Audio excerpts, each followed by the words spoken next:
Oo eh. Marami kasing ano sa internet, ano na. Nakikakalat ng fake news and all that shit, no?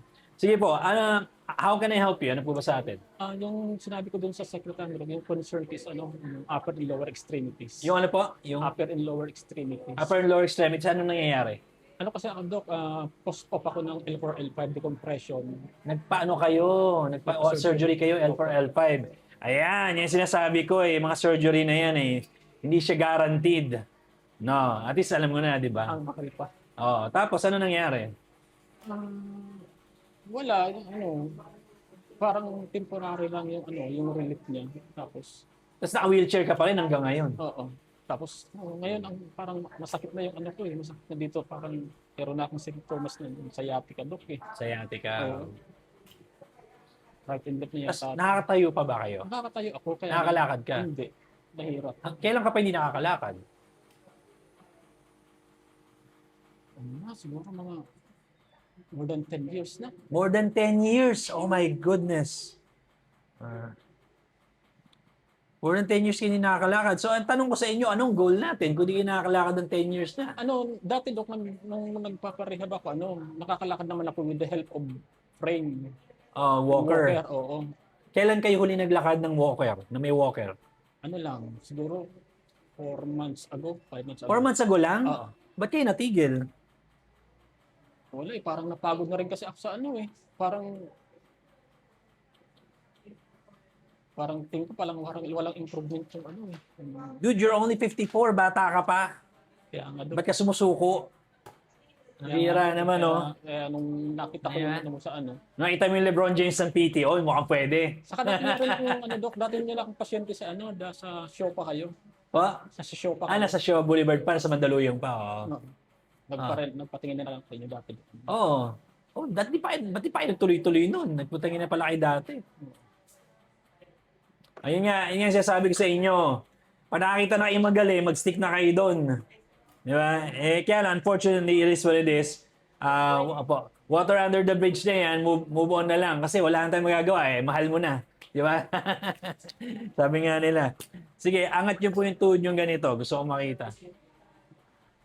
Okay, diretso. Diretso, ganun, diretso. Very good. How about ito po?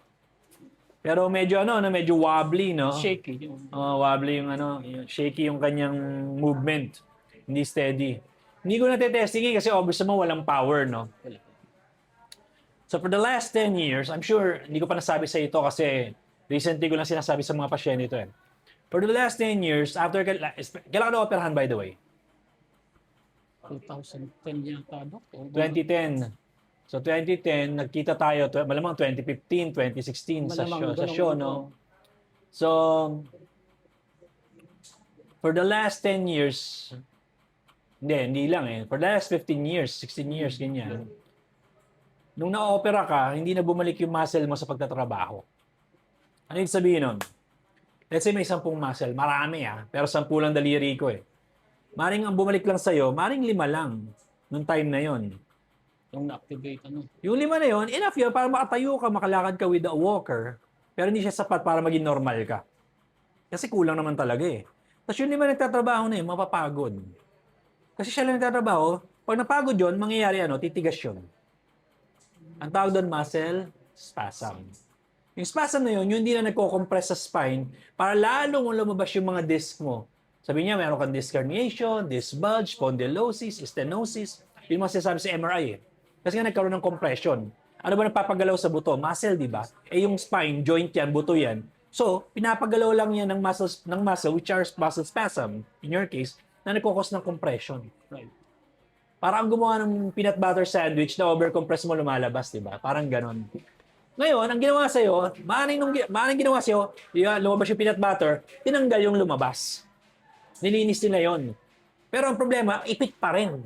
Compress pa rin. Kasi nga, yung muscle, naka-contract pa rin, naka-spasm pa rin. Isa pang problema ng muscle spasm, maliban doon sa mga MRI results, is naiipit yung ugat. Titigas siya, iipit yung ugat. Ano ba ginagawa ng ugat? Pinapagalaw yung muscle. Paano gagalaw ang muscle kung ipit yung ugat? Wala siyang signal na masend. Kaya yung galaw mo, wobbly yung legs. Kasi nga, kulang yung signal ng nerve. Tapos, maliban sa hihina siya, yung pain, yung pangangalay, pamamanhid, nandun pa rin.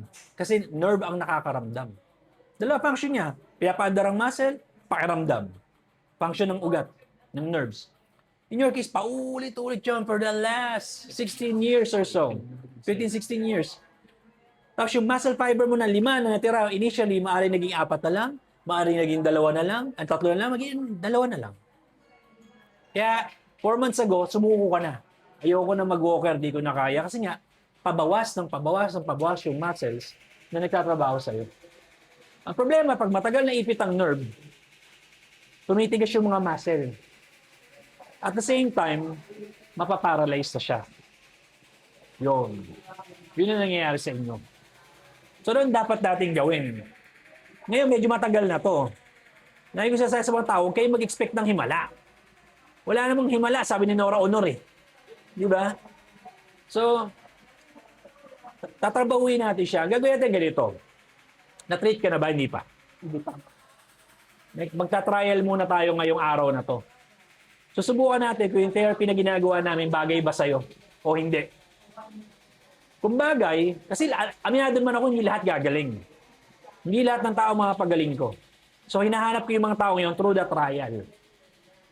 Kung bagay tayo sa isa't isa, then, meaning may Dok, unang session pa lang may improvement na. Let's say sobrang ganda ng improvement. Dok, tignan mo, nakakatayo na ako. Example lang naman. Di alam natin positive yung result. Anong next step? Itutuloy-tuloy natin ng therapy. Okay. Twice a week for the next 10 to 20 session. Yun magiging therapy mo. At least 2 beses kada linggo. At least, pwedeng 3, pwedeng 4, pero 2 muna. At least twice a week for the next 10 to 20 sessions, no? Pero magte-10 session muna tayo initially.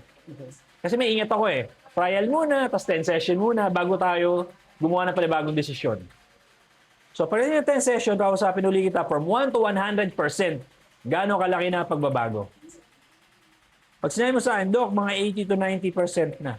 80 to 90% malaki na yan. Malaman, naglalakad ka na yan. Alright? So, at that point, sabihin ko, hanggang 10 session lang tayo. Ano ka na lang, continue ka na ng maintenance for a few months, mga 4 to 6 months. Maintenance na lang, pasundot-sundot lang therapy mo, hindi na ganito kadalas. Kung eto ka na, ikaw naman sasagot niyan. Oo. Ano naman magsinungaling ka sa sarili mo, di ba? Ngayon, paano daw kung kulang? 40% pa lang. Eh, di tuloy. Importante nagbabago, nag-i-improve. Ba't mo titigilan na something na nakakatulong, di ba? Yun ang gagawin natin sa'yo.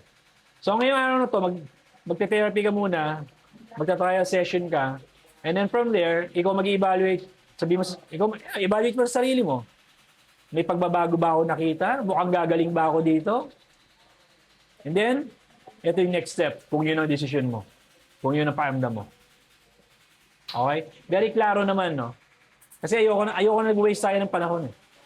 Gusto ko diretsahan. Kaya ba o hindi? Yun lang tanong natin. Do, kaya pa ba o hindi? I-trial session natin na malaman. Kung nakitang kaya, edi continue. Kung di kaya, edi stop. Sa akin, kahit ano lang, basta makalakad lang ako, bumalik lang ako sa pagiging independent. Okay. Ano yun? I'm sure pagod ka sa wheelchair na yan. So kapag napalakad ko na siya, papakita ko yung mukha niyo. Sige.